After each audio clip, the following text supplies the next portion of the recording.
ली सदरी वयस्सिर ली अमरी वहलुल उक़दतम मिन लिसानी यफ़क़हू क़ौली। अस्सलाम वालेकुम, डॉक्टर सनिया Bashir here, consultant diabetologist and CEO of diabetes टेलीकेयर। जैसे कि आप देख रहे हैं कि हम बेसिक क्वेरीज़ पे बात कर रहे हैं जो कि डायबिटीज़ के हवाले से हैं, और अक्सर वो लोग जो कि न्यूली डायग्नोस्ड होते हैं या अचानक कोई फैमिली में ऑल ऑफ अ सडन किसी को डायबिटीज़ हो जाती है, तो वो छोटी छोटी बातें उनके जहन में ज़रूर जो है वो गूंज रही होती है कि हमें इसका कोई जवाब दे दे और तरीके वाला और प्रॉपर किस्म का जवाब मिल जाए।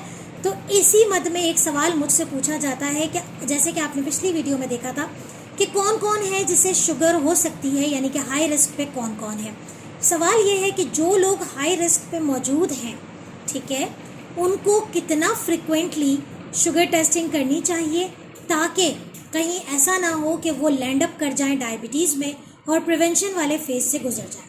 तो अगर आप भी हाई रिस्क पेशेंट हैं, आपको भी लगता है कि आपकी फैमिली में कोई डायबिटीज़ है, अगर आपकी भी हिस्ट्री प्रीवियस किसी भी प्रेगनेंसी में आपको डायबिटीज़ हुई हो, या फिर आप पिछले जितने भी मैंने रिस्क फैक्टर्स आपको बताए हुए हैं, कोई भी इंसुलिन रेजिस्टेंस का साइन मौजूद है, ओबेसिटी है, ब्लड प्रेशर है, आपका जो है वो पीसीओएस की हिस्ट्री रही है, स्टीरॉइड्स कंटिन्यूस लेते हो, एंटी डिप्रेसेंट्स लेते हो, तो प्लीज़ ये वीडियो आप ज़रूर एंड तक देखिए कि आखिर आप अपने आप को शुगर होने से बचा कैसे सकते हैं, कितनी फ्रिक्वेंटली आपने स्क्रीनिंग करनी है और कौन सा टेस्ट करवाते रहना है। तो इस वीडियो को एंड तक ज़रूर देखिए, और अगर आपको लगता है कि आपके आसपास कुछ ऐसे लोग मौजूद हैं जिनको आप बचा सकते हैं, तो इस वीडियो को आगे ज़रूर फैलाइएगा और हमारे चैनल को सब्सक्राइब ज़रूर कीजिएगा।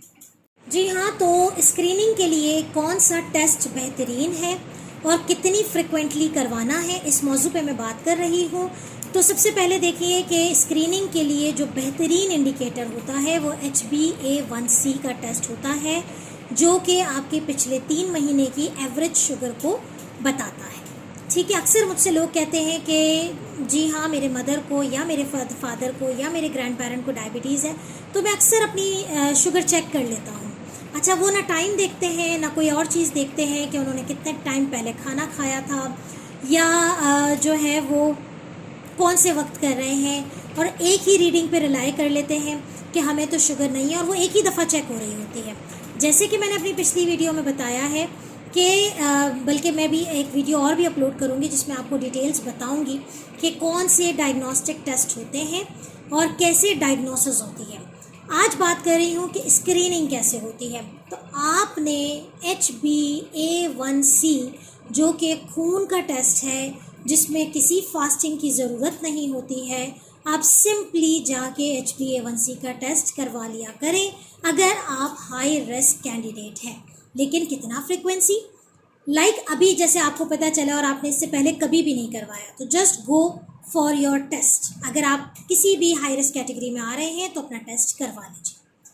अगर आपका टेस्ट नॉर्मल रेंज में आता है तो आप हर 3 साल के बाद अपना जो है वो टेस्ट ज़रूर करवा लिया करें, अनटिल एंड अनलेस, प्लीज़ ये मेरी बात गौर से सुनिएगा, क्राइटेरिया यही है कि अगर आपकी रेंजेस नॉर्मल आती हैं, ठीक है, नॉर्मल रेंजेस के लिए आप प्लीज़ मेरी वीडियो ज़रूर देखिएगा कि नॉर्मल रेंजेस क्या है।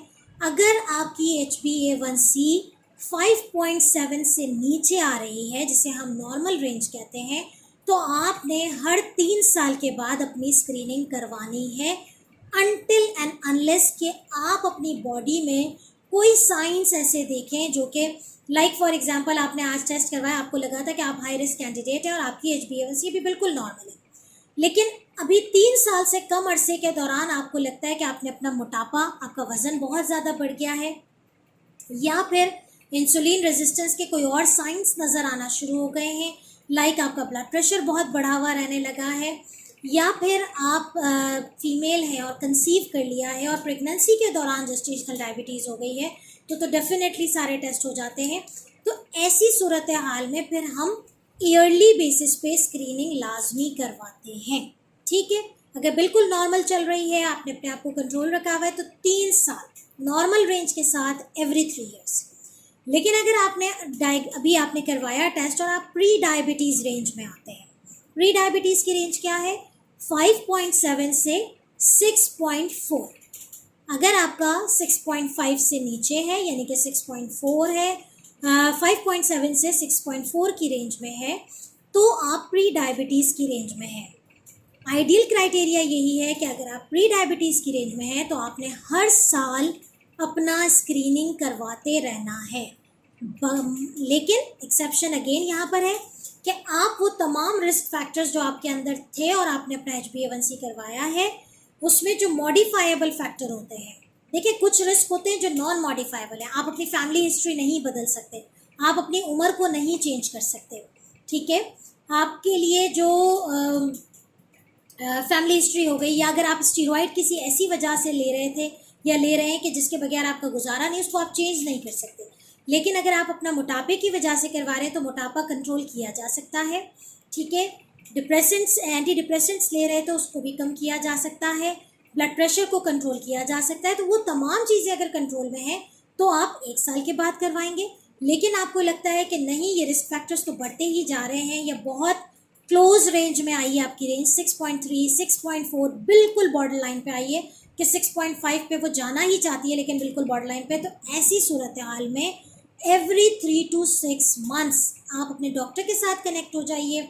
हमारे साथ जो पेशेंट्स होते हैं वो हमारे साथ बिल्कुल कनेक्टेड रहते हैं, हम उनकी कंडीशंस को असेस करते रहते हैं और फिर उन्हें खुद ही रिमाइंडर भेजते हैं कि आया आपका 3 months का टाइम है या 6 months का टाइम है या 1 year का टाइम है। तो आपने आइडियली 1 year, लेकिन अगर आप रिस्क फैक्टर ज़्यादा हैं और बढ़ते ही चले जा रहे हैं तो 3 to 6 months के अंदर दोबारा रिपीट करना।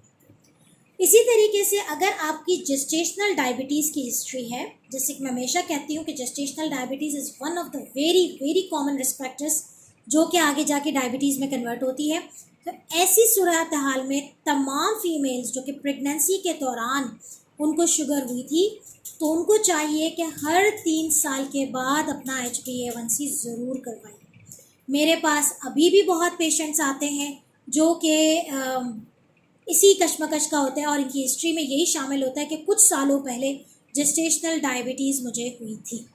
तो प्लीज़ ये फ्रीक्वेंसीज़ याद रखिए, और अगर आप इसके कैंडिडेट हैं तो प्लीज़ अपना जो है वो HbA1c ज़रूर करवाइए और आगे भी फैलाइए इस बात को। सदका जारिया होता है, किसी भी एक इंसान को अगर आपने बचा लिया इस मौजी बीमारी से तो मेरे ख्याल में इसका सवाब आपके लिए भी है। मैं बहुत ख्याल रखिएगा, दुआ में मुझे याद रखिएगा। अल्लाह हाफ़िज़।